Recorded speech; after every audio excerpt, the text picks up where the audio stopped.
네, 오늘 금융위 정책 질의하겠습니다. 한국 경제가 코스피 5천 시대로 도약하면서 새로운 희망을 보여주고 있습니다. 그런데 한미 관세 협상 때문에 새로운 난관이 되고 있거든요. 미국의 3,500억 투자 요구는 이게 단순히 통상 문제로 봐서는 안 됩니다. 한국 경제가 대외 위기를 극복하고 성장할 역량이 있느냐 이런 시험대 위에 올라간 거거든요. 그렇다면 한국은 어떤 선택을 해야 되겠는지 답은 선택적 생산적 금융이라고 저는 결론을 내리고 있습니다. 근데 생산적 금융을 위해서는 첫걸음은 금산분리 현대화가 필요합니다. 금산분리 현대화 이 어려운 말인데 힌트가 있습니다. 저희보다 먼저 관세 협상한 일본의 그 예가 있는데요. 일본은 정부의 외교적 한가운데 미쓰비시, 도요타 같은 산업 금융 복합 그룹이 민간 자본하고 투자를 엮어서 패키지 제안을 역으로 했습니다. 특히 소프트뱅크가 한 거는 참 할 만한데요. 1,000억 달러 규모의 비전 펀드를 앞세워서 미국의 투자 압박을 민간 금융 외교로 전환시키는 데 성공을 했거든요. 근데 한국은 그런 역할을 할 수 있는 기업이 없어요. 왜냐고요? 법적으로 완벽히 차단돼 있기 때문에 그렇습니다.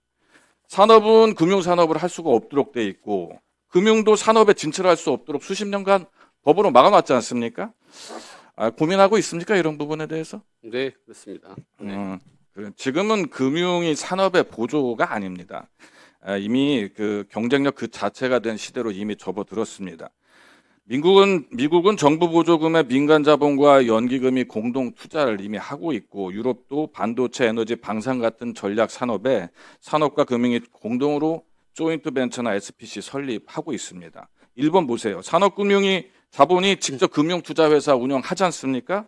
해외는 금산 분리를 규제보다 산업 직책을 수행하는 유연한 수단으로 지금 활용하고 있는 시들이 이미 다 들어가 있습니다. 규제보다 생산 쪽 활용에 방점이 있다는 거죠.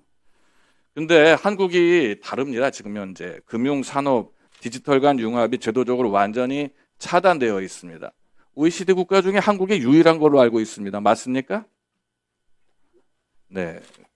이렇게 너무 엄격한 금산, 은산, 금가 분리가 기업 혁신 투자를 지금 가로막고 있다는 겁니다. 이게 코스피 5천으로 가기 위한 우리의 노정에도 사실은 방해물이 되고 있습니다. 시가총액 기준으로 일본이 GDP 대비해서 지금 160%고요. 미국은 200%인데 우리 한국 120% 수준밖에 아직 안 되고 있습니다. 이제 코스피 5천으로 가려고 하니까 이걸 본 의원이 계산해 보니까 GDP 대비해서 160% 정도고요. 시총이 400조 원 정도 도달이 돼야 코스피 5천 도달이 가능합니다. 이것은 집중적인 투자가 전제 조건이 돼야지만 좀 도달하지 않겠는가 이런 생각을 하고 있고요. 그리고 삼성전자 건을 한번 보실까요? 영업이익 27조 났다고 그러도 우리 엄청났다고 했습니다. 하지만 투자는 47조가 필요한 거고요. SK하이닉스도 영업이익 최대이익 낸 게 23조 원입니다. 하지만 투자는 그것보다 더 해야 선제적으로 미래 경쟁 사회에 대응할 수가 있습니다. 살아남고 앞으로 지배적 지위를 계속 유지하기 위해서 투자는 더 많이 돼야 되는 거거든요. 계속 성장을 위해서 투자가 필요한데 이 산업자본은 투자용 민관 SPC조차 만들지 못하도록 지금 제어되어 있고 막혀 있는 게 한국 현실입니다.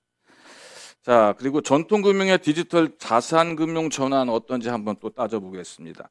디지털 금융은 비금융사인 우리나라의 속칭 네카토가 거의 다를 장악하고 있습니다. 미국의 유수한 JP 모건이나 그리고 유럽의 골드만삭스 이런 데는 자체 블록체인을 지금 개발하고 있고요. 은산 금가 분리에 묶인 한국은 디지털 자산 금융 경쟁에서도 지금 밀리고 있는 겁니다.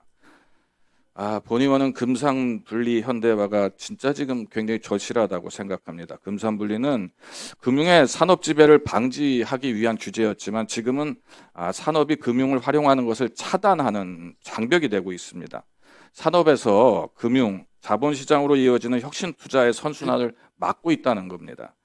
산업이 금융을 설계하고 금융이 산업을 돕도록 금산분리 현대화가 되어야지만 생산적 금융이 가능한 거거든요. 우리 위원장님, 금융이 IT나 디지털 자산 투자를 할 수 있고 산업이 비금융 목적 투자에 대한 SPC나 민간 합작 투자자를 보유하고 RWA와 같은 디지털 자산 금융에도 참여할 수 있어야 한다고 주장합니다. 이것이 생산적 금융인 거거든요. 금산분리 현대화 실행할 거죠? 그리고 로드맵이 있다면 밝혀주세요. 두 가지 질문 드립니다.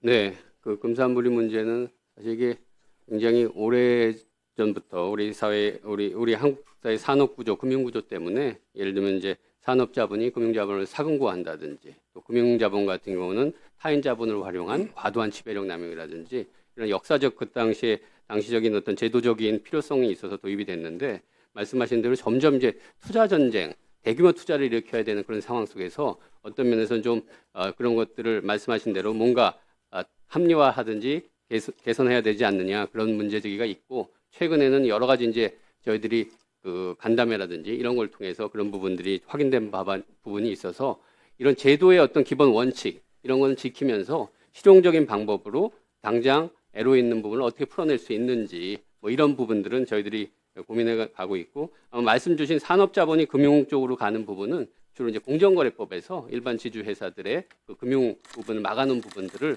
어떻게 실용적으로 풀어내느냐 뭐 이런 것들이 관건이 될 것 같고요. 그다음에 이제 금융 부분이 이제 IT라든지 다른 부분들에 진출하는 부분들 같은 경우 저희들 같은 경우는 핀테크라든지 그런 쪽은 금융 연관성이 높다고 보기 때문에 그런 부분에 대한 지분 투자라든지 이런 것들은 계속 확대하는 걸 허용해가는 그런 방침으로 하고 있습니다. 뭐 로드맵이라기보다 지금 당장 이런 현실적으로 닥친 문제들을 어떻게 해결해 갈 거냐 이런 부분이기 때문에 공정위라든지 관계부처랑 한번 협의해서 실용적인 방안들을 한번 당구해 가보도록 하겠습니다. 마무리해 주세요. 네.